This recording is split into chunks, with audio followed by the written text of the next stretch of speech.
Hello and welcome everyone. कैसे हैं आप सभी? आशा करता हूँ स्वस्थ होंगे, मस्त होंगे और अपने सक्सेस की जर्नी में व्यस्त होंगे। तो स्वागत है आप सभी का एक नए लेक्चर में, एक नए एपिसोड में।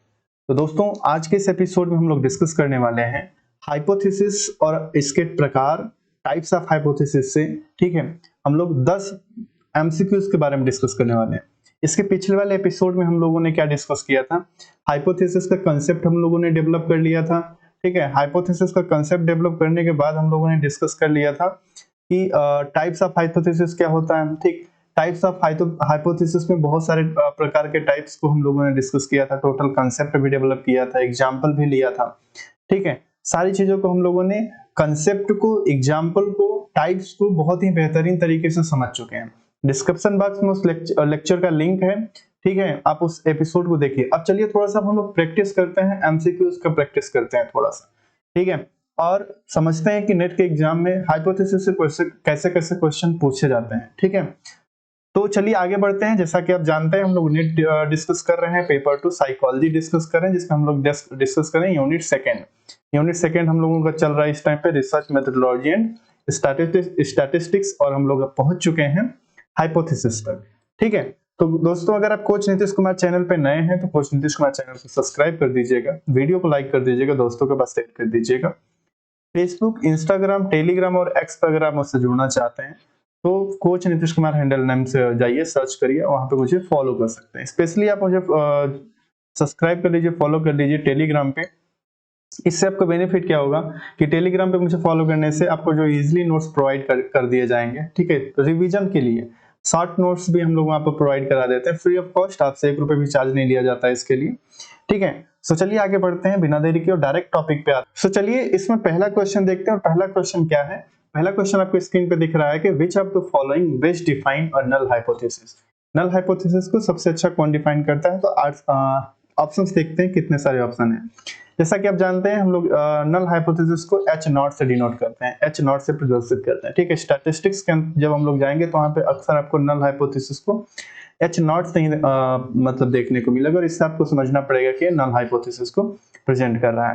पहला ऑप्शन यहाँ पे क्या दिया है? Hypothesis that show the direction of the relationship, यानी कि एक ऐसा हाइपोथेसिस जो कि डायरेक्शन को प्रेजेंट कर रहा है, मतलब एक दिशात्मक रिलेशनशिप को प्रेजेंट कर रहा है। ठीक है, तो क्या जैसा कि हम लोग डिस्कस कर रहे थे जब टाइप्स ऑफ हाइपोथेसिस को डिस्कस किया था, जिसमें डायरेक्शन के बारे में बताया जाता है, उसे हम डायरेक्शनल हाइपोथेसिस कहते हैं।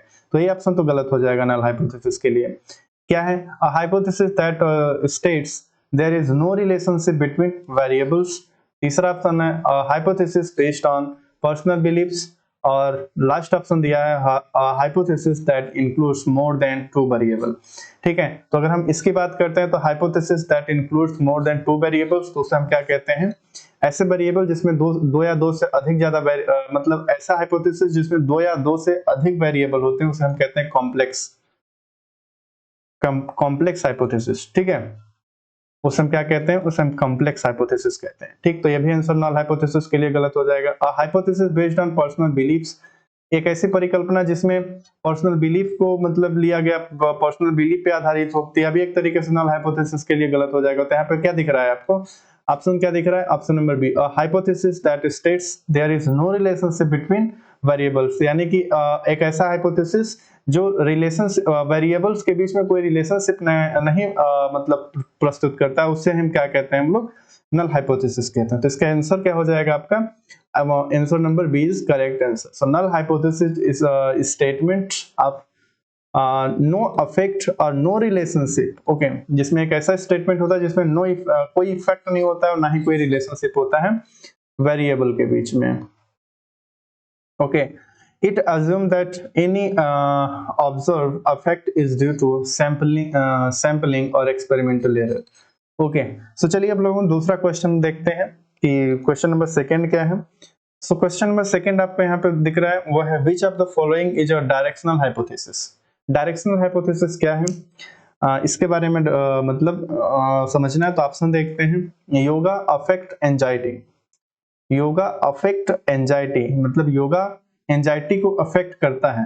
ठीक, एंजाइटी को अफेक्ट करता है, तो यहाँ पे कोई डायरेक्शन मतलब कि नहीं समझ में आ रहा है। तो एक तरीके से डायरेक्शनल हाइपोथेसिस के लिए मतलब एक तरीके से क्या हो जाएगा, गलत। डायरेक्शन का मतलब यह है कि जैसे मान लीजिए कोई भी लेवल को प्रेजेंट कर, या तो हाई होगा या तो लो होगा, ठीक है, या तो इंक्रीज होगा या डिक्रीज होगा, ठीक है, या रिड्यूस होगा। इस तरीके से डायरेक्शन को जो प्रेजेंट करता है उसे हम कह देते हैं डायरेक्शनल हाइपोथेसिस। तो पहले में कोई डायरेक्शन नहीं दिख रहा है।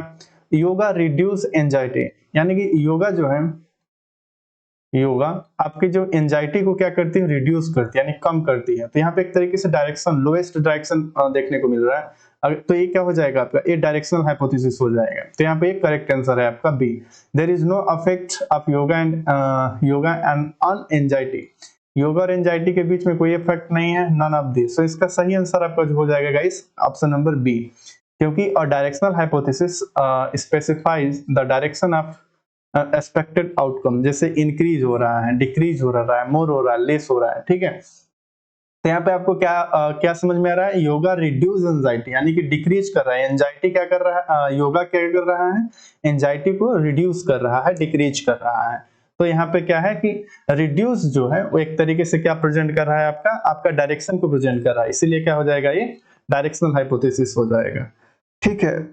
तो क्वेश्चन नंबर हम लोग 3 देखते हैं, और तीसरे में क्या क्या गया यहाँ पे, असर्शन रीजन का क्वेश्चन आ गया। ये बहुत इंपॉर्टेंट है, इस तरीके से एग्जाम में, नेट के एग्जाम में स्पेशली बहुत क्वेश्चन आते हैं, ठीक है। असर्शन रीजन बहुत इंपॉर्टेंट है नेट के लिए, इसका प्रैक्टिस करना आपको बहुत ही जरूरी रहता है। कम से कम मतलब ज्यादातर क्वेश्चन यहाँ से पूछे जाते हैं। सो कॉम्प्लेक्स हाइपोथेसिस इंक्लूड मोर देन 2 वेरिएबल्स। असर्शन यहाँ पे दिया है, और रीजन यहाँ पे क्या दिया गया है, it is used when studying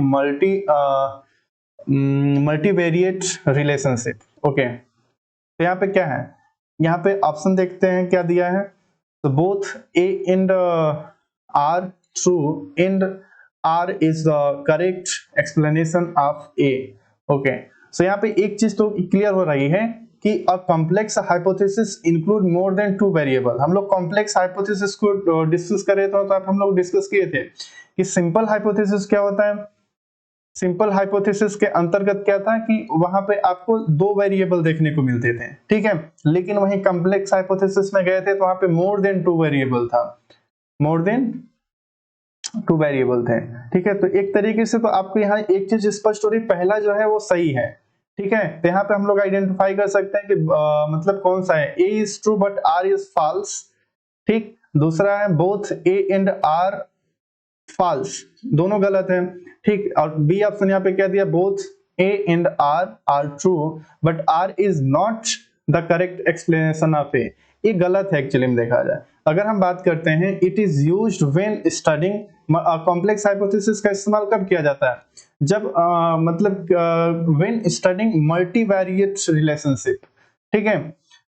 तो यहाँ पे हम एक तरीके से कह सकते हैं कि जो आर है वो ए का करेक्ट एक्सप्लेनेशन है, ठीक है। सो कॉम्प्लेक्स हाइपोथेसिस इंक्लूड मोर देन 2 वेरिएबल। कॉम्प्लेक्स हाइपोथेसिस के अंतर्गत दो से अधिक वेरिएबल्स होते हैं, और इसका इस्तेमाल कब किया जाता है, जब मल्टीवेरिएट रिलेशनशिप को फाइंड आउट करना रहता है तब किया जाता है। ये सब हम लोग पिछले वाले एपिसोड में डिस्कस कर चुके हैं बहुत अच्छे तरीके से, ठीक है। पहले कंसेप्ट को आप समझिए, जब तक आप कंसेप्ट को नहीं समझेंगे तब तक आप ऐसे क्वेश्चन को सॉल्व नहीं कर पाएंगे। तो उस लेक्चर को देखिए, वहां पे सारे कॉन्सेप्ट हमने एकदम बहुत ही इजी तरीके से और एकदम आसान भाषा में क्लियर किया है, ठीक है। तो इसका सही आंसर गाइस जो हो जाएगा, आंसर नंबर ए हो जाएगा, ठीक है। एक्सप्लेनेशन इसका complex hypothesis study relationship involving multiple variable, the reason accurately supports the assertion, यानी कि जो रीजन दिया है वो एकदम करेक्टली सपोर्ट कर रहा है किसको, असर्शन को, ठीक है। तो आप ये बात याद रखिए कि कॉम्प्लेक्स हाइपोथेसिस में मतलब 2 से अधिक वेरिएबल्स होते हैं, और इसका इस्तेमाल मल्टीवेरिएट रिलेशनशिप को फाइंड आउट करने के लिए किया जाता है, ठीक है।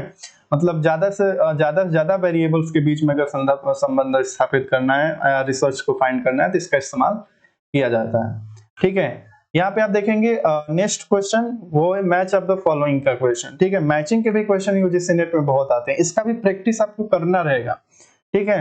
तो इसमें हम लोग ट्रिक फाइंड आउट करेंगे कि जैसे मान के चलिए कैसे इसको सॉल्व करते हैं, ठीक। जैसे मान के चलते हैं, यहाँ पे 4 ऑप्शन दिए हैं, option number A B C D. A में दिया है डायरेक्शनल हाइपोथेसिस, बी में दिया है स्टैटिस्टिकल हाइपोथेसिस, सी में दिया है नॉन डायरेक्शनल हाइपोथेसिस, और डी में दिया है एम्पिरिकल हाइपोथेसिस, ठीक है। और इधर मैच किसके साथ करना है, बेस्ड ऑन ऑब्जर्वेबल डेटा, ठीक है। दूसरा दिया है specifies effect but not direction, use quantitative testing predicts specific direction और इफेक्ट। ठीक है, जैसे हम बात करते हैं डायरेक्शन हाइपोथेसिस की, तो यहाँ पे कुछ चीजों को आप ध्यान रखिए। ठीक है, जैसे हम डायरेक्शन हाइपोथेसिस की बात करते हैं तो कंसेप्ट हम लोग डिस्कस कर रहे थे, तो क्या डिस्कस किया था कि डायरेक्शन हाइपोथेसिस में एक पर्टिकुलर डायरेक्शन आपको देखने को मिलेगा। ठीक है, अब डायरेक्शन किस तरीके से देखने को मिलेगा, या तो लो होगा या हाई होगा, या मतलब डिक्रीज होगा या इंक्रीज होगा। ठीक है, इस तरीके से आपको हाइपोथेसिस के अंतर्गत मतलब देखने को मिलेगा, वेरिएबल्स के अंतर्गत इफेक्ट को देखने को मिलेगा। तो डायरेक्शन हाइपोथेसिस यहाँ पे किसके साथ मैच कर रहा है, बेस्ड ऑन ऑब्जर्वर डेटा, इसके साथ तो नहीं मैच कर रहा है। Specify effect but not direction, इसके साथ भी नहीं मिल रहा है। यूज क्वांटिटेटिव टेस्टिंग, इसके साथ भी नहीं मिल रहा है। अब यहाँ पे क्या predicts specific direction of effect, तो यहाँ पे आप देख सकते हैं prediction of specific direction of effect. तो पहला जो जाकर के मिलेगा वो आपको किसके साथ मिलेगा, वो मिलेगा चौथे के साथ। सॉरी, आप यहाँ पे थोड़ा सा देख सकते हैं कि लाइट चली गई है। ठीक है, तो आपको ये नहीं होना है, आप लेक्चर में बने रहिए। ठीक है, कोई दिक्कत नहीं होगा इससे। अगर मैं भी डिस्टर्ब होता हूँ तो फिर दिक्कत हो जाएगी, लेक्चर कंटिन्यू ही रखते हैं। ठीक है, आप मतलब मैं उसमें इनविजिबल हो जाऊंगा, हो सकता है कि धुंधला धुंधला दिख रहा हो।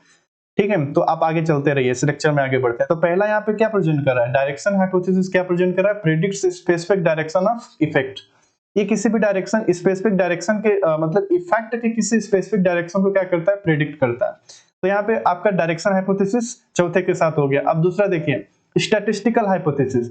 अब देखिए, अब जहां पे भी स्टैटिक्स आ जाए, स्टैटिस्टिकल आ जाए, यहाँ पे एक चीज आप मान लीजिएगा कि क्वांटिटेटिव डेटा की बात की जा रही है, जहां पे संख्यात्मक मान की बात की जा रही है, तो आपके इस ऑप्शन में देखना है कि कौन सा संख्या वैल्यू को प्रेजेंट कर रहा है। ठीक है, तो बेस्ड ऑन ऑब्जर्वर डेटा, यहाँ पे क्वांटिटेटिव चीजें तो समझ में नहीं आ रही, specify effect but not direction यहाँ भी नहीं समझ में आ रही है। यूज क्वांटिटेटिव टेस्टिंग, देखिए यहाँ पे क्या समझ में आ गया आपको, क्वांटिटेटिव। ठीक, तो आप आंख बंद करके दूसरे को किससे मिला दीजिए, तीसरे से मिला दीजिए। ठीक, अब चौथा जो है नॉन डायरेक्शन हाइपोथेसिस। अब इसके साथ नॉन डायरेक्शन हाइपोथेसिस में क्या होता है कि नॉन डायरेक्शन हाइपोथेसिस में इफेक्ट तो दिखता है बट डायरेक्शन नहीं दिखता है। तो यहाँ पे आपका क्या हो जाएगा, specify effect but not direction. ठीक, अब यहाँ पे क्या है, इंपेरिकल हाइपोथेसिस। इंपेरिकल हाइपोथेसिस क्या होता है, इंपेरिकल हाइपोथेसिस को क्या है कि इसके नेचर से मापा जाता है। ठीक है, तो बेस्ड ऑन ऑब्जर्वेबल डेटा। तो यहाँ पे इसका आंसर हो जाएगा गाइस आपका ये। ठीक है, ऑप्शन अब देखते हैं कैसे दिया है यहाँ पे। अब हम मान के चलते हैं डायरेक्शन हाइपोथेसिस को हम लोगों ने किस पे मतलब है कि ये डायरेक्शन हाइपोथेसिस डी पे गया, चौथे नंबर पे, यानी कि ए का डी। सिंपली आपको फाइंड आउट करना है ए का, सॉरी ए का 4 है ना, तो ए का 4 देखना है। तो आपको देखना है कि ए का 4 किस में है। ठीक है, तो ए का 4 आपका ये ऑप्शन ए में दिख रहा है और ऑप्शन डी में दिख रहा है। तो यहाँ पे दोनों ऑप्शन तो ऑलरेडी गलत हो गए। ठीक, दो ऑप्शन इसको हटा देना है आपको, सॉल्व करने का ट्रिक मैं बता रहा हूँ, इन दोनों को हटा देना है।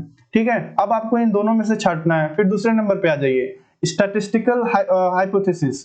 स्टैटिस्टिकल हाइपोथेसिस क्या है, किसमें जाना है, यूज क्वांटिटेटिव डेटा, यानी कि यहाँ पे आपको क्या दिख रहा है, बी का किस में देखने को मिल रहा है, 3 में दिख रहा है, नंबर 3 में। तब देखिए इसमें से बी का 3 में किस में है, अब बी का 3 यहाँ पे क्या आ गया आपका ए, बी का 3। अब ये भी आपका गलत हो गया। दोनों को आप नहीं अगर ये दो आप भूल भी जाते हैं तो भी कोई दिक्कत नहीं है, आप यहीं से ट्रिक अपना सकते हैं और इसमें करेक्ट आंसर आप ए लगा सकते हैं। ठीक, जैसे मान के चलिए आपके दो ऑप्शन समझ में आ रहे थे, इसमें से आपको कोई ऑप्शन समझ में आ जाएगा।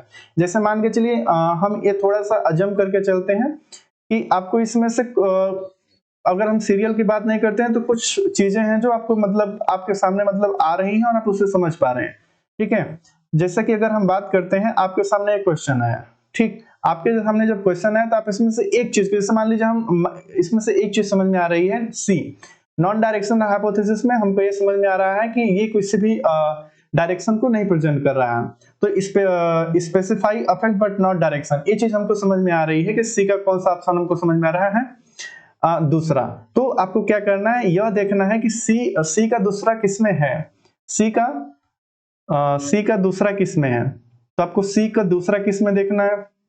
तो इन सब में तो कुछ नहीं समझ में आ रहा है, सी का दूसरा किसमें, सिंपल दिख रहा है आपको पहला में, आप ये भी कर सकते हैं, इस तरीके से भी क्वेश्चन को सॉल्व कर सकते हैं। जैसे मान लीजिए कि यहाँ पे एक ही समझ में आया, अगर आप इसको और कंफर्म करना चाहते हैं तो इसमें से आगे चले जाइए। अगर आपको और क्वेश्चन आता है, जैसे इंपेरिकल हाइपोथेसिस को आपका आता है, आप जानते हैं कि इंपेरिकल हाइपोथेसिस जो होता है बेस्ड ऑन ऑब्जर्वेबल डेटा होता है, ऑब्जर्वेशन के हिसाब से इसमें किया जाता है, एक्सपेरिमेंट के हिसाब से किया जाता है। तो डी का किस में जा रहा है, डी का सिंपली जा रहा है आपका ए में। तो फिर आपको फाइंड आउट करना है कि डी का 1 किस में है, ठीक है। अब चूंकि क्या है सी का 2 आपको समझ में आ गया, अब डी का ऑलरेडी डी का 1 है, तो ये दोनों ऑप्शन तो ऑलरेडी गलत हो गए। अब बचा ये दो ऑप्शन में अभी देखना कि सी और आपका डी किस में मैच खा रहा है, सी और डी किस में मैच खा रहा है, नंबर ए में मैच खा रहा है, तो आप आंख बंद करके इसको ऑप्शन लगा सकते हैं। ये ट्रिक होता है इसको सॉल्व करने का, ठीक है। और इसका प्रैक्टिस जब किए रहेंगे तो एग्जाम में आपके सामने क्वेश्चन आएगा तो आप एक बार पढ़ेंगे और आपका माइंड उस चीज को पिक कर लेगा। पिक करने के बाद आप आगे वहां पे चले जाएंगे और देखेंगे कि कैसे मतलब क्वेश्चन मतलब आ रहा है। ये हाइपोथेसिस से ही नहीं गई, मैचिंग का क्वेश्चन बहुत आते हैं, पूरे सिलेबस में कहीं से भी आ सकते हैं, ठीक है। और सब में आपको यही ट्रिक अपनाना है इसको सॉल्व करने के लिए। जब आप इस तरीके से ट्रिक को अपना करके क्वेश्चन को सॉल्व करेंगे तो वहां पे चीजें आपके लिए इजी हो जाएंगी, ठीक है, और अच्छा नंबर आने के चांसेस आपके हो जाते हैं, ठीक। तो यहाँ पे आपका देखने को क्या मिल रहा है, वही सारी चीजें हैं, एक्सप्लेनेशन है यहाँ पे आपको दिया। तो हम लोग चलते हैं नेक्स्ट क्वेश्चन पे। नेक्स्ट क्वेश्चन नंबर 5 क्या कह रहा है कि researchers propose that higher screen time lead to lower academic performance, this is an example. अब यहाँ पे आपको कुछ देखना नहीं है, अब देखिए क्या है, यहाँ पे एक चीज आ रही है, screen time leads to lower academic मतलब परफॉर्मेंस, लोअर देखने को मिल रहा है, ठीक, लोअर आपको यहाँ पे देखने को मिल रहा है। अब लोअर देखते ही आपके माइंड में क्या आ जाएगा, डायरेक्शन आएगा। अगर यहाँ पे हायर हो जाता तो भी आपके माइंड में क्या आएगा, डायरेक्शन। तो आप ऑप्शन को देखिए और कहीं भी डायरेक्शनल हाइपोथेसिस है आप उसको जाकर के सीधे से टिक कर दीजिए, ठीक है। तो क्या करना है, null hypothesis, directional hypothesis, statistical hypothesis और कॉम्प्लेक्स हाइपोथेसिस। यहाँ पे आपको क्या दिख रहा है, चूंकि लोअर दिख रहा है यहाँ पे एक डायरेक्शन प्रेजेंट कर रहा है, और यहाँ पे आपका सिंपल इसका आंसर क्या हो जाएगा, डायरेक्शनल हाइपोथेसिस। क्योंकि नल हाइपोथेसिस वेरिएबल के अंदर कोई इफेक्ट ही नहीं बताता, कोई रिलेशनशिप ही नहीं बताता। स्टैटिस्टिकल हाइपोथेसिस में हमेशा क्वांटिटेटिव डेटा को एनालिसिस किया जाता है, क्वांटिटेटिव फॉर्म में इसमें आपको मतलब औसत देखने को मिलेंगे। कॉम्प्लेक्स हाइपोथेसिस में 2 से ज्यादा वेरिएबल्स होते हैं, ठीक है। तो यहाँ पे आप एक यही ट्रिक है कि आप एक पर्टिकुलर मतलब चीजों को पिक करके आप क्वेश्चन को सॉल्व कर सकते हैं। तो यहाँ पे लोअर आप चूंकि लेक्चर अटेंड किए हैं तो लोअर आपको दिखेगा, और लोअर दिखने पे आपका डायरेक्शनल हाइपोथेसिस, डायरेक्शन की बात की जा रही है तो यहाँ पे पिक कर सकते हैं। So the statement clearly shows a directional relationship higher lower, ठीक। यही ट्रिक होता है ऐसे क्वेश्चन को सॉल्व करने के लिए। ज्यादा देखिए क्या होता है कि वहां पे आपके एक क्वेश्चन पर मैक्सिमम कितना टाइम होगा, 1 मिनट का टाइम होता है, 1 पॉइंट समथिंग का टाइम होता है, ठीक है, या 1 मिनट से कम का भी टाइम होता है। तो वहां पे आपको ज्यादा दिमाग लगाने की जरूरत नहीं है, ट्रिक को समझिए और ट्रिक को समझ करके क्वेश्चन को सॉल्व करिए, ठीक है। तो ये बेनिफिट होता है आपके लिए, टाइम भी बचता है और चीजें अच्छी होती हैं, ठीक है। अब नेक्स्ट क्वेश्चन आपको यहाँ पे देखना है कि which of the following is true about simple hypothesis. Simple hypothesis को बारे में आपको सही क्या करना है, ये चीज को बताना, सही क्या है ये बताना है। तो आपको यहाँ पे ऑप्शन क्या दिख रहा है, इट इन्वॉल्व ओनली 2 वेरिएबल्स, ये तो ऑप्शन सही है, इट इन्वॉल्व ओनली 2 वेरिएबल्स, ठीक। अब यहाँ पे दूसरा ऑप्शन है it can be tested statistically. हाँ, तो सिंपल हाइपोथेसिस को स्टैटिस्टिकली रूप से मतलब डेटा को स्टडी किया जा रहा है, टेस्ट किया जा सकता है। तीसरा, इट प्रोवाइड्स एग्जैक्ट रिलेशनशिप। हाँ, आपका सिंपल हाइपोथेसिस जो होता है एग्जैक्ट रिलेशनशिप को भी प्रोवाइड करता है। It always include more than 2 variable, नहीं, ये क्या होता है, कॉम्प्लेक्स हाइपोथेसिस का हो जाता है। तो डी वाला ऑप्शन जो क्या प्रेजेंट कर रहा है, कॉम्प्लेक्स हाइपोथेसिस को प्रेजेंट करे तो गलत हो जाएगा। अब यहाँ पे आपको एग्जाम में करीब 4 ऑप्शन दिए रहेंगे। पहला मान के चलते हैं, पहला ऑप्शन दिया रहेगा ए बी सी, एक करेक्ट ऑप्शन है, आपको यहाँ पे दे दीजिएगा। दूसरा ऑप्शन दे दिया जाएगा ए सी बी, सॉरी इसको कर दीजिए ए बी सी डी, चारों ऑप्शन सही है। ए सी बी डी चारों ऑप्शन सही है। तीसरा हम मान के चलते हैं सी बी डी, और चौथा यहाँ पे आपको ऑप्शन देकर के चलता है, आप मान के चलिए यहाँ पे दे सकता है डी सी बी, ओके। तो इनमें से आपको फाइंड करना है। तो आप सिंपल देख लीजिए कि जो हाइपोथेसिस होता है, सिंपल हाइपोथेसिस की कैरेक्टरिस्टिक्स में हम लोग अच्छे से डिस्कस किए थे कि ये कैरेक्टरिस्टिक्स की होती हैं। तो यहाँ से कैरेक्टरिस्टिक्स से इस तरह से क्वेश्चन आ गया है। तो इसका सही आंसर आपका ABC ही होगा, ABC, क्योंकि a simple hypothesis includes only independent variable and dependent variable, और इसमें बहुत ज्यादा वेरिएबल्स नहीं होते, 2 वेरिएबल ही देखने को मिलेगा, एक इंडिपेंडेंट वेरिएबल होगा और दूसरा डिपेंडेंट वेरिएबल होगा, ठीक है, डिपेंडेंट वेरिएबल जो कि एक इफेक्ट होता है, इज टेस्टेबल या टेस्ट भी किया जा सकता है, and specify the expected relationship होता है इसके अंतर्गत। ठीक है, नेक्स्ट क्वेश्चन हम लोग देखते हैं। ट्रिक समझिएगा, इस ट्रिक जब तक आप नहीं समझेंगे तब तक थोड़ा सा आपको दिक्कत होगा क्वेश्चन को सॉल्व करने में। ठीक, तो क्वेश्चन को अच्छे से समझिए और किस तरीके से उसको सॉल्व किया जाता है इस चीज को भी आप देखिए। ठीक है, अगर डाउट है तो आप कमेंट बॉक्स में कमेंट करके पूछ सकते हैं। नेक्स्ट क्वेश्चन आपको यहाँ पे देखने को मिल जाएगा, ये स्टेटमेंट बेस्ड क्वेश्चन है और इस तरीके से भी क्वेश्चन आपको एग्जाम में देखने को मिलेगा। Working hypothesis is used in the earlier stage of research. Option statement number first. Statement number second, empirical hypothesis is untestable. ठीक, जब हम वर्किंग हाइपोथेसिस के बारे में डिस्कस कर रहे थे, फिर वही पिछले लेक्चर में हम जाएंगे। ठीक, वर्किंग हाइपोथेसिस को डिस्कस करें तो आप हम लोगों ने क्या डिस्कस किया था कि वर्किंग हाइपोथेसिस हमेशा रिसर्च के अर्लियर स्टेज में मतलब लिया जाता है। ठीक है, और ये हमेशा मे बी को प्रेजेंट करता है, शायद को प्रेजेंट करता है, ये भी चीज आपको माइंड में रखनी है। ठीक, और इंपेरिकल हाइपोथेसिस को जब डिस्कस कर रहे थे तो इंपेरिकल हाइपोथेसिस जो होता है बाय नेचर मतलब टेस्ट किया जाता है, ऑब्जर्वेशनल तरीके से टेस्ट किया जाता है इसको। ठीक, तो ये इंपेरिकल हाइपोथेसिस क्या होता है, इंपेरिकल हाइपोथेसिस जो होता है टेस्टेबल होता है, अनटेस्टेबल नहीं होता है, टेस्टेबल होता है। तो यहाँ पे आपका क्या है स्टेटमेंट, क्या है जो सेकंड स्टेटमेंट है ये क्या हो जाएगा, गलत हो जाएगा। तो क्या है आपका फर्स्ट स्टेटमेंट यहाँ पे सही है, तो only statement first is true आपका यहाँ पे आंसर हो जाएगा। Only statement second is true is गलत, ये रॉन्ग आंसर हो जाएगा। बोथ स्टेटमेंट आर ट्रू, ये भी गलत हो जाएगा। बोथ स्टेटमेंट्स आर फॉल्स, ये भी गलत हो जाएगा। तो यहाँ पे सही आंसर आपका क्या हो जाएगा, सही आंसर आपका हो जाएगा ऑप्शन नंबर ए, क्योंकि working hypothesis is temporary and useful when earlier stage, empirical hypothesis are testable by nature and observation. ठीक है, वो अपने नेचर के हिसाब से ऑब्जर्वेशनल या एक्सपेरिमेंटल मेथड से उसको टेस्ट किया जाता है। ठीक है, अब क्वेश्चन नंबर नेक्स्ट यानी कि 8 नंबर क्वेश्चन हम देखते हैं कि which type of hypothesis is used frequently in quantitative research. अब देखना आप यहाँ पे क्या गया, यहाँ पे आपको एक क्वांटिटेटिव दिख रहा है, क्वांटिटेटिव दिख रहा है। तो क्वांटिटेटिव जहां पे आपको जहां पे मात्रात्मक मात्रा की बात की जाएगी, नंबर्स की बात की जाए, वहां पे आपको एक चीज हमेशा याद रखना, स्टैटिस्टिक्स की बात की जा रही है, स्टैटिस्टिक्स की बात की जा रही है, और वहां पे कौन सा हाइपोथेसिस आएगा, स्टैटिस्टिकल हाइपोथेसिस आएगा। तो आपको ऑप्शन में कहीं भी हाइपोथेसिस दिखे स्टैटिस्टिकल हाइपोथेसिस, जहां पे आपको क्वांटिटेटिव चीजें दिखे वहां पे स्टैटिस्टिकल हाइपोथेसिस चलेगी हाइपोथेसिस के अंतर्गत। ठीक, तो यहाँ पे ऑप्शन क्या हो जाएगा, फिलोसॉफिकल हाइपोथेसिस से भी गलत है, वर्किंग हाइपोथेसिस से भी गलत है, स्टैटिस्टिकल हाइपोथेसिस ये सही है, नल हाइपोथेसिस से गलत है। इसका आंसर क्या हो जाएगा आपका, answer number C is correct answer. So quantitative research rely on statistical hypothesis testing on to validate result, यानी कि रिजल्ट को वैलिडेट करने के लिए क्वांटिटेटिव रिसर्च हमेशा स्टैटिस्टिकल हाइपोथेसिस और टेस्टिंग पे ऊपर रिलाई करता है, डिपेंड करता है। ठीक है, तो आप ट्रिक समझ पा रहे हो कैसे क्वेश्चन को सॉल्व करना है। ठीक है, तो चलिए आगे हम लोग एक और लास्ट क्वेश्चन को डिस्कस करते हैं, और लास्ट क्वेश्चन ये है कि which of the following is not a type of hypothesis. ठीक, अब इसमें से यह देखना है कि कितने मतलब विच of the following is not a type of hypothesis. ठीक है, तो यहाँ पे ऑप्शन क्या दिख रहा है आपको, complex hypothesis is a type of hypothesis is a correct answer. ठीक, practical hypothesis is not any kind of hypothesis, so answer क्या हो जाएगा, रॉन्ग हो जाएगा, फॉल्स हो जाएगा, गलत हो जाएगा। Empirical hypothesis is a type of hypothesis, so is a it's a correct answer. Directional hypothesis is a type of hypothesis, so is a correct answer. तो यहाँ पे आपका देखने को क्या मिलेगा, practical hypothesis is not a type of hypothesis, any kind of hypothesis, so इसका क्या हो जाएगा, correct answer is B. So which of the following is not a type of hypothesis, so option number B is correct answer.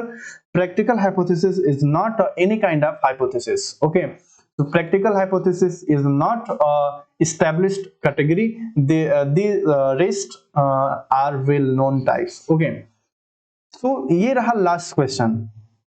तो आज के इस episode में बस इतना ही रखते हैं। इसमें बहुत ही अच्छे तरीके से हम लोगों ने क्वेश्चन को पिकअप किया, क्वेश्चन को देखा। ठीक है, अगर फिर भी आपको हाइपोथेसिस से रिलेटेड कोई भी डाउट है तो आप मतलब कमेंट करिए, और अगर आप चाहते हैं कि और भी इंपॉर्टेंट क्वेश्चन को मैं लेकर के आऊं आपके सामने, और भी इंपॉर्टेंट क्वेश्चन जो कि नेट के एग्जाम में रिपीटेड क्वेश्चन है हाइपोथेसिस जो आए हैं, उन क्वेश्चन को पिक करो, कमेंट बॉक्स में आप जरूर कमेंट करके आप मुझसे उस चीज की डिमांड कर सकते हैं। फ्री ऑफ कॉस्ट में आपको वो चीजें प्रोवाइड कराऊंगा। ठीक है, आप इस चीज के लिए निश्चिंत रहिए, फ्री ऑफ कॉस्ट चीजों को मैं प्रोवाइड कराऊंगा अपने चैनल पे। तो चलिए गाइस, आज के इस एपिसोड में बस इतना ही रखते हैं, मिलते हैं नेक्स्ट एपिसोड में। एक बार फिर से अगर आप कोच नीतीश कुमार चैनल को नहीं सब्सक्राइब किए हैं तो सब्सक्राइब करके अपना प्यार जता दीजिएगा, ठीक है। और मुझसे पर्सनली जुड़ना चाहते हैं तो इंस्टाग्राम, फेसबुक और टेलीग्राम पे आप मुझे कोच नीतीश कुमार के नाम से फॉलो कर सकते हैं।